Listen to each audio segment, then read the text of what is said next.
Intensity of sound की। लफ्ज़ी मतलब अगर इसका हम देखें दोस्तों, इंटेंसिटी का मतलब होता है शिद्दत, आवाज़ की शिद्दत।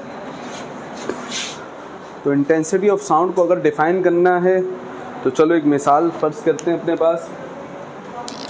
साउंड के बजाय अगर हम लाइट से समझें अपनी आसानी के लिए, फ़िलहाल हमने कहा दो लाइट के सोर्स हैं।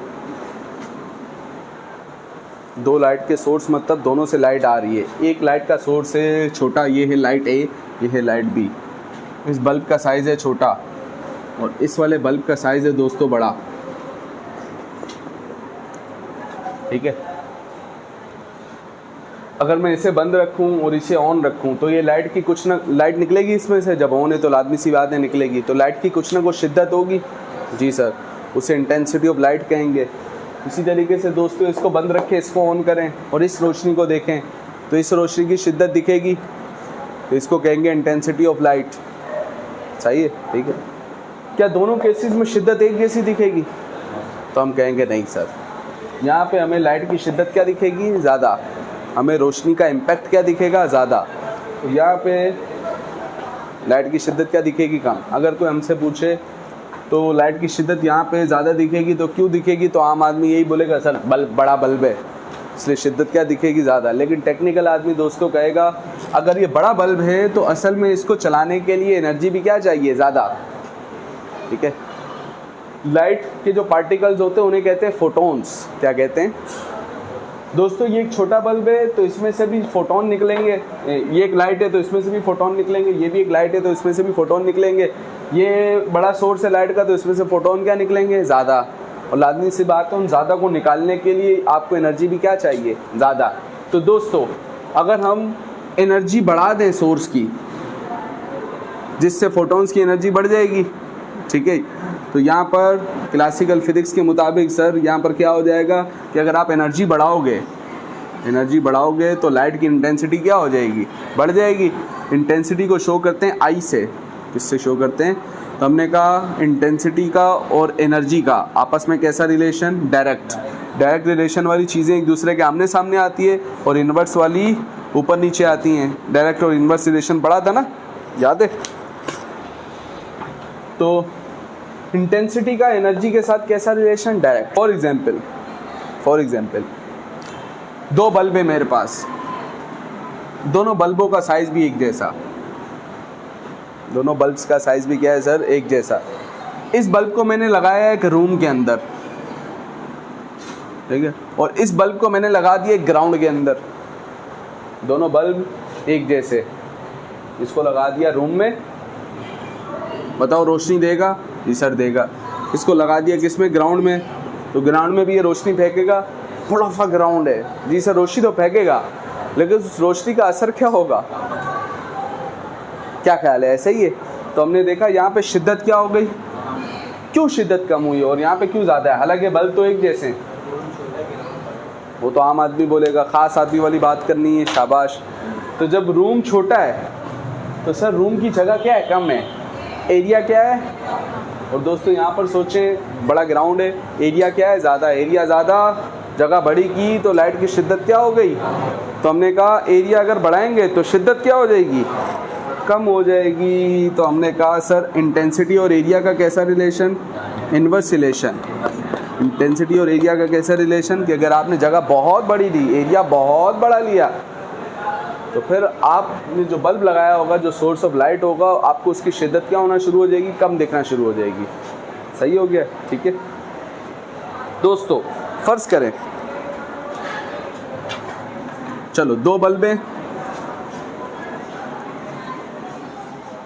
ये एक सोर्स ऑफ लाइट है हमारे पास, सोर्स ऑफ लाइट, यानी इसमें से क्या आ रही है? रोशनी आ रही है, ठीक है। अब ये बल्ब लगा हुआ है, ये बल्ब लगा हुआ है यहाँ पर सर, ठीक है, सही है। तो बल्ब में से रोशनी निकल रही है। फॉर एग्जांपल रोशनी को अगर मैं देखूँ एक इस पॉइंट पे और एक देखूँ दोस्तों मैं इस पॉइंट पे, ठीक है, सही है। इस पॉइंट का नाम रखा ए, इस पॉइंट का नाम रख दिया मैंने बी। ये क्या है? Source of light. फर्ज करो यहाँ पे क्या लगा हुआ है? एक बल्ब लगा हुआ है। फर्ज कर लो लगा हुआ है इधर, सही है। तो बताओ यहाँ पे रोशनी पहुँचेगी उसकी कुछ ना कुछ? जी सर शिद्दत कुछ ना कुछ तो होगी। यहाँ पर भी लाइट कुछ ना कुछ पहुँचेगी। जी सर दोनों जगह लाइट की शिद्दत एक जैसी होगी। 50 नहीं, इससे पहले कहाँ कम कहाँ ज़्यादा ये बता दो पहले। लाजमी सी बात है सर, अगर आप बल्ब यहाँ पे लगाओगे तो करीब में रोशनी ज़्यादा होगी, दूर क्या होगी कम। तो एक वजह तो आपने उसकी ये बता दी थी, एरिया कम तो शिद्दत ज़्यादा, एरिया ज़्यादा तो। लेकिन दूसरी टेक्निकल बात ये है दोस्तों, असल में लाइट के जो पार्टिकल्स हैं, ठीक है, इस जगह पे जल्दी पहुंच गए और जो दूर है वहाँ पे देर से पहुँचे। तो यहाँ टाइम क्या हो गया ज़्यादा, और यहाँ टाइम क्या लगा, तो जहाँ टाइम कम लगा वहाँ जल्दी जल्दी पहुँचते जा रहे हैं, तो रोशनी का इम्पैक्ट हमें कैसा दिख रहा है ज़्यादा। तो टाइम जितना कम लगेगा लाइट सोर्स को पहुँचने में, लाइट सोर्स में से लाइट रेस को पहुँचने में जितना कम टाइम लगेगा, शिद्दत उतनी क्या होगी। तो हमने कहा शिद्दत का टाइम के साथ भी कैसा रिलेशन, इनवर्स। कैसा रिलेशन। तो इंटेंसिटी ऑफ साउंड की नोट्स के अंदर डेफिनेशन आप चाहे पढ़ सकते हैं, मैं आपको यहाँ पर बता रहा हूँ। ये आपने लिखा है सर एनर्जी, ये है सर एरिया, और साथ में क्या लिखा है टाइम, और ये क्या है इंटेंसिटी। तो ये मैंने लाइट के हिसाब से बताया, आप इसको साउंड के हिसाब से सोच लो। तो साउंड वेव के अंदर जो ट्रैवल करती है वो साउंड वेव होती है और साउंड की एनर्जी होती है। तो हम क्या कह सकते हैं sir, the amount of sound energy, the amount of pass. और नीचे वाली चीज़ को समझने के लिए क्या रखते हैं, 1 रखते हैं, ये भी मैंने बताया था, याद है। The amount of sound energy passes through unit area, unit मतलब 1 मीटर स्क्वायर का एरिया। अब 1 मीटर स्क्वायर क्या होता है, इसके बारे में भी 8 क्लास में सर शजील ने हमें बताया था।